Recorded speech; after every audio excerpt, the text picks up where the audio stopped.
शेतकरी कर्जमाफीसह विविध प्रश्नी बच्चूकडूंचा कालपासून किया 4 महामार्ग रोखले.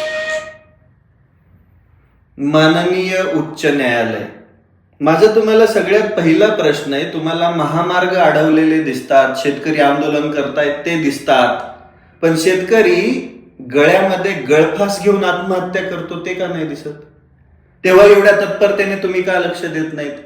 आज जसा सामान्य माणसांना त्रास होतोय, मागचे कितीतरी वर्ष झालं शेतकऱ्यांना त्रास होतोय, ते नाही का बघितलं तुम्ही? तेव्हा तुम्हाला एवढ्याच तत्परतेने आदेश कसा देता आला नाही? अरे आमचा शेतकरी मागचे कितीतरी वर्ष झालं अन्याय सहन करतोय, अत्याचार सहन करतोय. या व्यवस्थेने सारखे आमच्यावरती आसूड ओढलेत.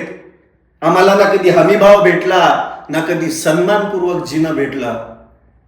कधी आसमानी संकटाने मारलं, तर कधी या सरकारने मारलं. आमचा शेतकरी हातामध्ये दावा घेतो, कुटुंबाला मागं सोडून झाडाला गळफास घेतो. त्यावेळेस तुम्हाला का नाही दिसलं? तेव्हा का तुम्ही तत्परतेने सरकारला आदेश दिला नाही की बाबा शेतकऱ्याला पण आता काहीतरी गरज आहे, शेतकऱ्याला हमी भाव द्या? हे सरकारला का आदेश दिले नाहीत तुम्ही? आंदोलन केल्यानंतर 2 दिवसामध्ये सामान्य माणसाची हेळसांड व्हायला लागली, पण मागचे कितीतरी वर्ष झालं शेतकऱ्याची रोज हेळसांड होते, ती का तुम्हाला दिसली नाही? अरे देऊन टाका ना. कर्जमाफीचं आश्वासन या सरकारने दिलं, या व्यवस्थेने दिलं. हमी भावाची मागणी आम्ही कितीतरी वर्षापासून करतोय.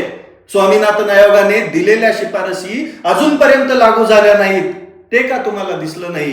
की आंदोलन करताना तुम्हाला शेतकरी दिसला, त्यांनी अडवलेले महामार्ग दिसले, त्याच्यामध्ये सामान्य माणसाला झालेला त्रास दिसला, पण शेतकऱ्यामध्ये कायमचा असणारा गळफास तुम्हाला का दिसला नाही? हा मला पडलेला प्रश्न आहे.